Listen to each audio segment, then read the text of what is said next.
In this lesson, we will begin with Book 1 of Plato's Republic, and we'll look at the first part of Book 1.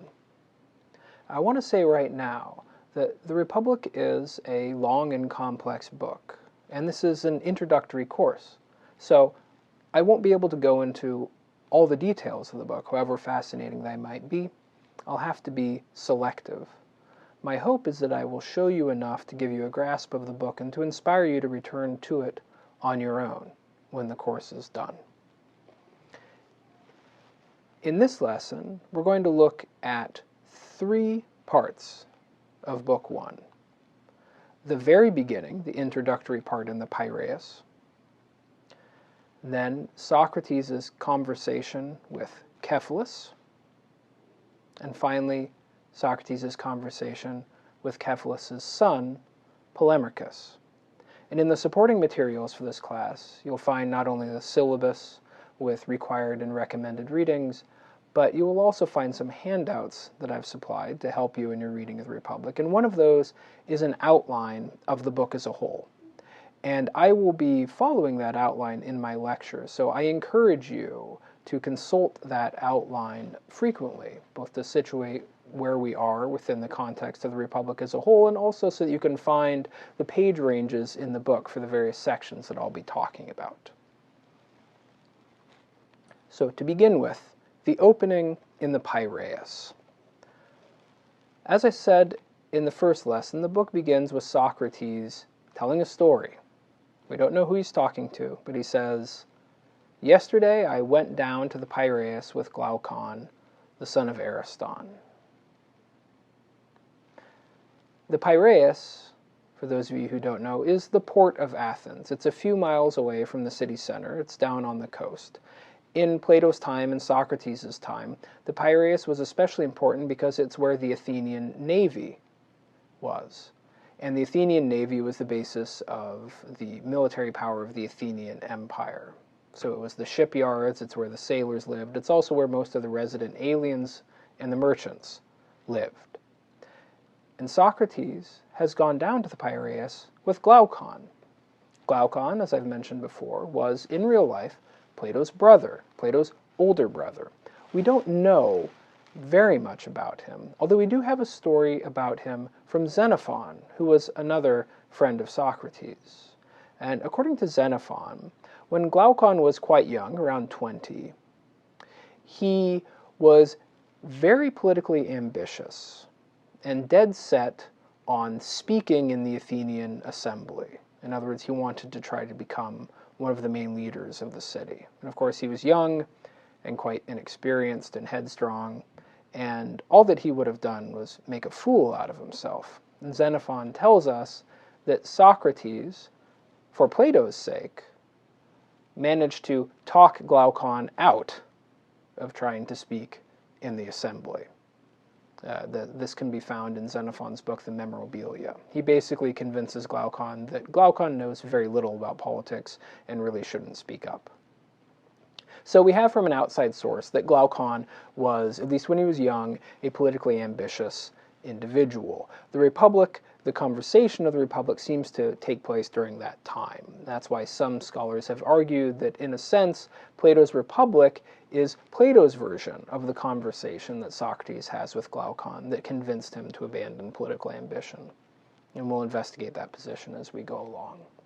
But at the beginning of the book, all we know is that Socrates and Glaucon have gone down together to the Piraeus. In this case, it's because they want to watch the institution of a new cult, a cult we learn devoted to the goddess Bendis, who is a Thracian goddess, a foreign goddess. So they've gone down to Piraeus to see a parade and the institution of a new cult. And after they've seen that, and they've seen the parade, they turn around and they're going to head back up to town. And this is when the drama begins, because a man named Polemarchus sees them starting to leave and sends his slave over to them to order them to wait. Polemarchus, who's the son of Cephalus, was a very wealthy resident alien, although he was a special resident alien in Athens because he actually enjoyed certain political rights and military privileges. So he was a prominent citizen. And he first comes on the scene seeming quite imperious, although we learn very quickly that the exchange is playful. But Polemarchus has his slave order Socrates and Glaucon to stop, and then Polemarchus approaches Socrates and Glaucon with an entourage that includes Adeimantus, Glaucon's brother. And Polemarchus says to Socrates, "I bet you guys are going off to town. Well, do you see how many of us there are? Unless you can overpower us and get away, you need to stay here with us." So in other words, he orders Socrates to stay. He playfully threatens to coerce Socrates into staying. And Socrates says to Polemarchus, "Well, couldn't we just persuade you that it's better to let us go? As instead of fighting this out, can't we just persuade you to let us go?" In response to which Polemarchus says, "How can you persuade us if we won't listen?" And of course you can't. So either overpower us or do what we want. Now, in this, as I said, playful exchange, we see a kind of symbolic enactment of a real political problem. Because we have, on the one hand, Polemarchus, who represents the powerful people in this city, those who have superior strength, those who are in charge. And on the other hand, we have, again, symbolically represented the wise, right, in the figure of Socrates. Someone who's not powerful, not necessarily influential, but may actually be reasonable. Well, as we know, in most political orders, those who have power tend to use it the way they want. They tend to use it to serve their own goals and their own interests, even when those interests aren't necessarily wise or reasonable or even fair. But if they have the predominant power within the community, there is very little that the rest of the community can do, including those who are wise. There's very little that they can do to affect things, so they have to go along. And so this exchange between Polemarchus and Socrates represents the collision, you might say, between what Alan Bloom describes as unwise power and powerless wisdom. And this is, obviously, not a good situation.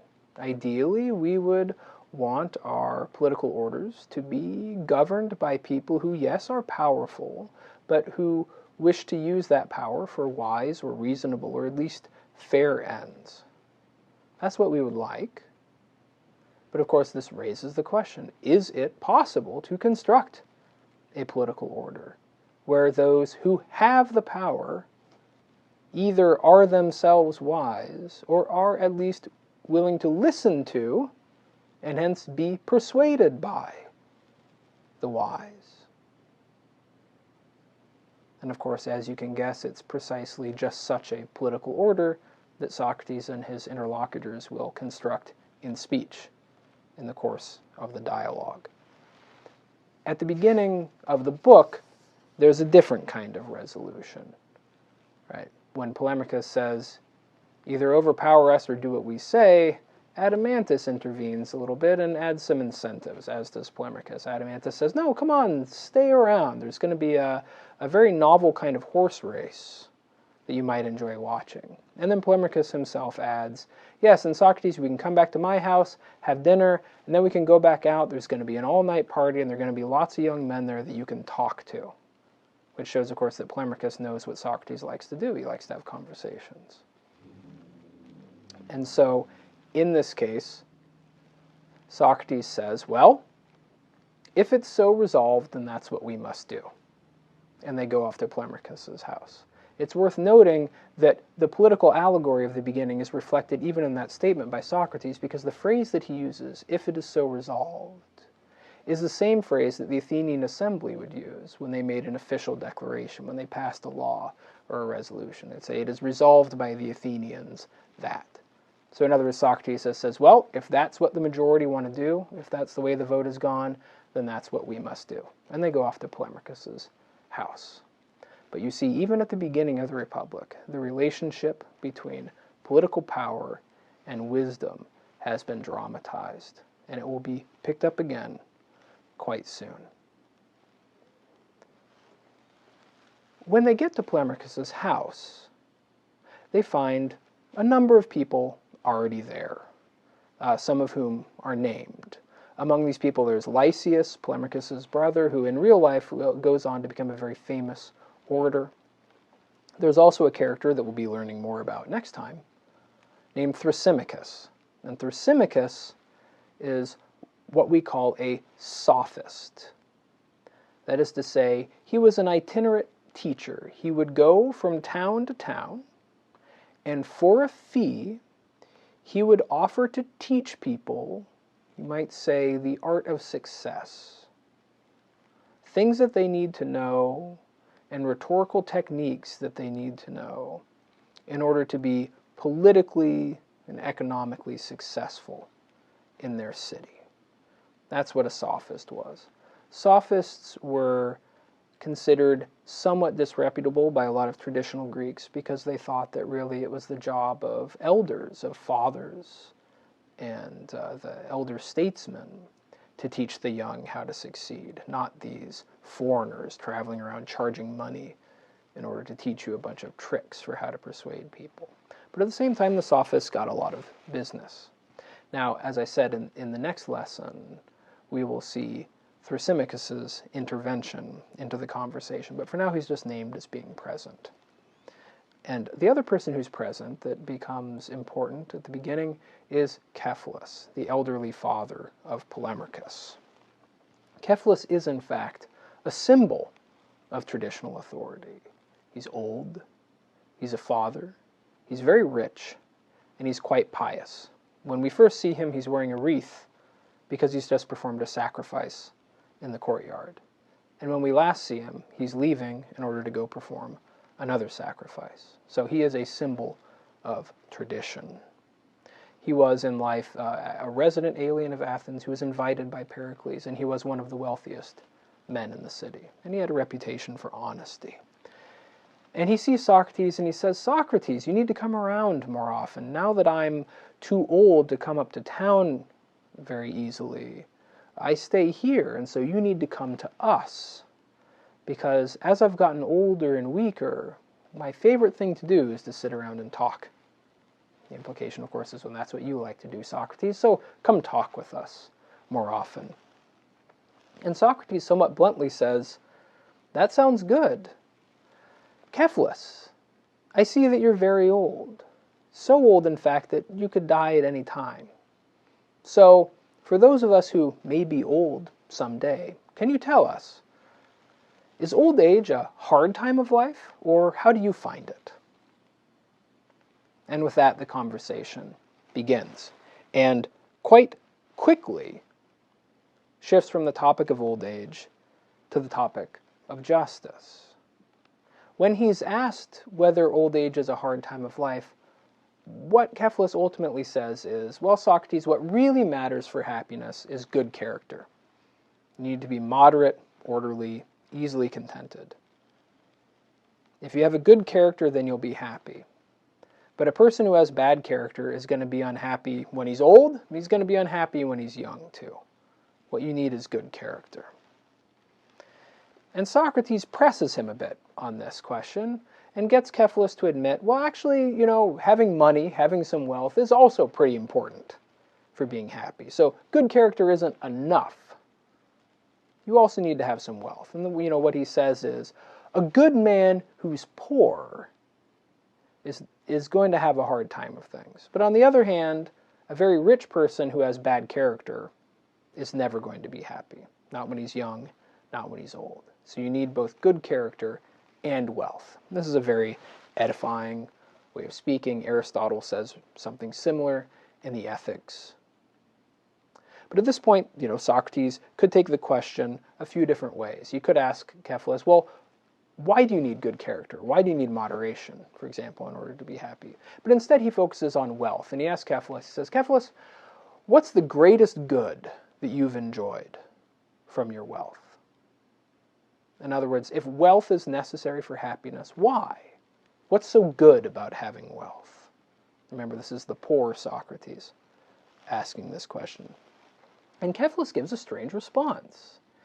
He says, well, Socrates, you know those old wives' tales that we've heard all our lives? Those tales that we used to laugh at when we were young, about how after we die, our soul goes to Hades, and in Hades, there are demons who will punish us for all of the unjust deeds during our lives. You know those stories, Socrates, that we used to laugh at? Well, as you get older, as you approach death, you begin to wonder whether those stories might be true. Cephalus doesn't say he knows them to be true. He says, maybe it's just because I'm getting senile.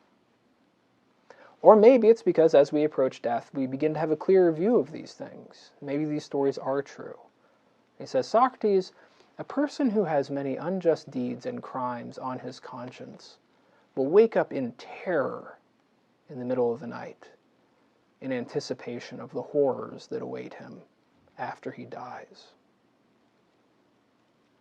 Whereas a person who has a clean conscience, who is conscious of having performed no unjust deeds, he can face death with equanimity, with sweet, good hope of more good things to come. And he says, so Socrates, great wealth has many uses, but among them not the least is the fact that having wealth, having money, allows you to live a just life. You don't have the need to lie. You don't have the need to take what belongs to others.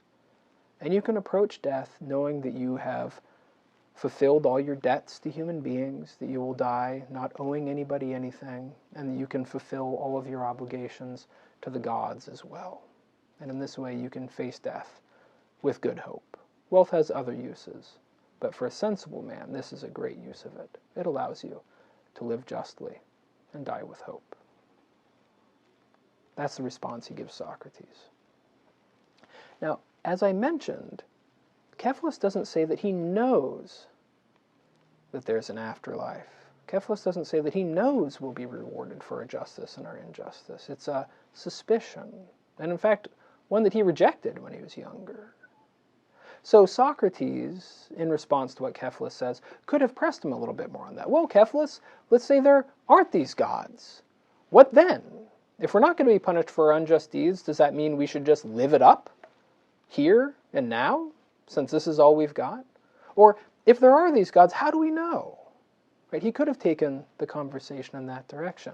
But instead, what he chooses to focus on is the question whether Cephalus really knows what justice is. Right? If your hope in facing death is that you've been just, that would seem to presume that you know what it means to be just. But he questions Cephalus's implicit definition. He says, well, now wait a second, Cephalus. Can we really say that justice simply consists in being honest and respecting other people's property, not lying, giving back what we've taken? Or is it in fact not the case that sometimes it's not just to tell the truth, and sometimes it's not just to give back to people what's theirs? Let me give you an example. Let's say a friend of yours gives you his sword while he's of sound mind. And then let's say he comes back to you later, having gone insane, and demands that you give him his sword back. Cephalus, in that circumstance, would it be just to give your insane friend his sword back? It's his property. Would it be just to tell your insane friend the whole truth when he's in that state of mind? And Cephalus says, of course not. Of course it wouldn't be just to give that person his sword back or tell him the truth. And Socrates says, well then, Cephalus, it turns out that justice doesn't consist simply in telling the truth and giving back what you've taken, respecting what belongs to others. Sometimes it's just to tell the truth, sometimes it's not. Sometimes it's just to respect other people's property, sometimes it's not. So what's justice? Right? What explains the general rule, we might say, that generally it's just to tell the truth, but also the exceptions, Right? If you really know what justice is, you'll be able to explain why, for the most part, it's just to tell the truth, but not always. And why it's just for the most part to respect people's property, but not always. So you can't claim to understand justice till you can explain the rule and the exceptions. But this is not a conversation that's going to be had with Cephalus. Instead, what happens at this point is that his son Polemarchus pipes up and says, "No, Socrates, my father's definition is a good one." In response to that, Cephalus says, "Great, Polemarchus, you defend it. I've got to get back to the sacrifices." And he gets up and he leaves. And that's the last we see of him. That's the exit of traditional authority. From here on out in the Republic, the conversation will be between Socrates and relatively young men, and there will be very little deference to tradition. But already the question of justice has gotten underway, because we see that justice is somehow associated with following rules, right? You could say like the Ten Commandments. But at the same time, there's a recognition that simply following the rules isn't always just, because there are times when the rules should be broken. And the question is, why? And I think we can say this much right now about what Cephalus has in mind. I mean, Cephalus never says you should just slavishly follow these rules regardless of consequences. The counterexample that Socrates gives makes sense to him. And that suggests, I think, that he thinks that these rules are here because they are somehow beneficial. And when the rules are to be broken, it's because somehow breaking the rules is what would be beneficial. That following the rules in those cases would be harmful, like when you tell the truth to a madman and give his sword back. So somehow his conception of justice is a conception of a general obedience to certain rules of behavior because they are beneficial. But there are exceptions. So of course, that's too vague. You need to explain more precisely what justice is. But that task is left to Polemarchus. After Cephalus leaves, Polemarchus takes his place and affirms that justice consists in giving to each what is owed. Very solid and now traditional definition of justice. He claims that this is what his father was getting at. But this definition doesn't say enough, because it just points to a further question, or questions. What do we owe, and to whom? We can't really say we know what justice is until we can explain that. Because clearly, for example, we don't owe the truth to a madman. We don't owe a madman his sword back. And after a little bit of questioning, Polemarchus basically says, of course not. How do we determine what we owe? Well, we owe good to friends and harm to enemies. And hence we arrive at the definition of justice that is defended by Polemarchus. Justice consists in helping friends and harming enemies. That's how you determine what you owe to whom. So you don't give a mad friend his sword back, because that'd be harmful. I think this definition might sound strange to modern ears, and Socrates will actually say at the end of his exchange with Polemarchus that really it's kind of a gangster's definition of justice. But I think there's a basically decent idea behind the definition that he offers, and I want to explain that for a moment before we get into Socrates' cross-examination. What I think is that Polemarchus is saying that the just man is the man who is good for those around him, the man who is good for those who are good to him, and who protects them from harm. So a good father helps his wife, helps his children, helps his family. A good friend helps his friends, protects them against those who would do them harm. Right? And so justice in this sense means being loyal to your own, helping them, protecting them. And although he doesn't say this explicitly, this way of understanding justice, as serving the good of your group, is the understanding of justice that underlies good citizenship, or patriotism, right? Where justice consists in serving the good of your community and protecting it from harm. And as we'll see, although Socrates refutes Polemarchus' definition, this understanding of justice as helping friends and harming enemies will actually be resuscitated in the Cydian speech. It will become the effective understanding of justice, at least for a while, later on in the Republic. So Polemarchus has a decent idea here. Justice is serving the common good. Socrates refutes it, and I don't have the time to go through the whole refutation, in part because some of the arguments aren't particularly compelling. I mean, what we really find is that Polemarchus is simply unable to defend this understanding, which doesn't mean that it's indefensible. It just means that you need somebody smarter than a Polemarchus to defend it. But Socrates refutes the definition in the following way, and he points to certain problems with this understanding. In the first place, Socrates argues that Polemarchus' definition entails that it is just, for example, to steal from enemies, as long as you're doing it to benefit your friends. But Polemarchus rejects the notion that justice could somehow consist in a kind of art of theft for the benefit of friends. Yes, we should help our friends, he seems to say, but by honest means. There's some kind of higher understanding of justice. We're not allowed to do just anything. That's not what justice means. Not just anything to help our friends. So it's a more demanding code of conduct than that. But then Socrates actually gets Polemarchus to admit that it's not, in fact, always just to help your friends. And it's not, in fact, always just to harm your enemies. Sometimes the people that you call friends turn out to be bad people. Likewise, sometimes the people that you call your enemies might, in fact, be good people. But surely it's not good to help bad people. That's not just. And it's not just to harm good people. So how is this supposed to work, Polemarchus? Does justice require helping friends and harming enemies? Or does it require helping good people and harming bad people? Now, in this case, what you have is a kind of tension within virtue, the notion that justice is supposed to be good for good people, but combined with the recognition that human communities are very rarely made up simply of good people, and yet oftentimes we still have to serve them and help them. And Polemarchus has a hard time sorting through this. In the end, he tries to argue that, well, you're only supposed to help friends who are good and harm enemies that are bad, but as a little bit of thinking about it will show that that's impracticable to define justice that way, to go around assessing the character of every single one of your fellow citizens before you determine whether you should help them, or somehow assess the characters of enemies on the battlefield before you're allowed to fight them. Justice just doesn't work that way. So he gets stuck.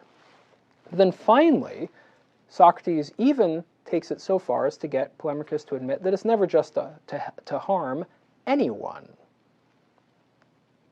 The argument here being that somehow, since justice is a virtue, and virtues are good, the exercise of justice must always be good. But at the same time, Socrates gets Polemarchus to admit that when we harm people, that causes them to become less just. I don't think that's Socrates' true opinion, but Polemarchus doesn't seem to know how to avoid it. But that would imply that when you harm someone, you're making them less just. Well, if that's the case, then it can't be just to harm people, because that's like arguing that the practice of justice produces injustice. And Polemarchus doesn't want to accept that. He wants justice, the practice of justice, always to be good, and always to be good to good people. And so when Socrates convinces him that harming people makes them more unjust, then he says, well, then it's not just to harm anyone. Which again is politically impracticable, because you're basically saying the just man will never do anything to protect his community or his loved ones if it involves harming others. I don't think anybody would argue that the just man is simply a pacifist.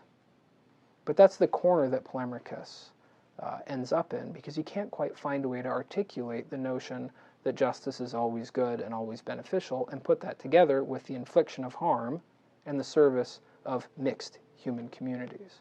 And so, we're left with having to go back to the drawing board. Socrates says, well, so what is justice then? If it's not helping friends and harming enemies, what is justice? And at that point, Thrasymachus interrupts the conversation. We'll be talking about him next time, but let me sum up a few points to close this lesson. So, in the exchange with Cephalus, we get the basic idea that justice requires being honest and respecting people's rights and properties, right? So the just person follows the law, follows these rules. But at the same time, we also saw that these rules sometimes have exceptions. And so we're left with the problem of how to explain that situation. What is justice then? Polemachus tries to explain it by saying, well, what it is justice consists in serving your community, helping your friends and harming your enemies. And usually that means following the rules. Sometimes it means having to suspend the rules. That's what he wants to say. But he proves unable to articulate and defend that view sufficiently either.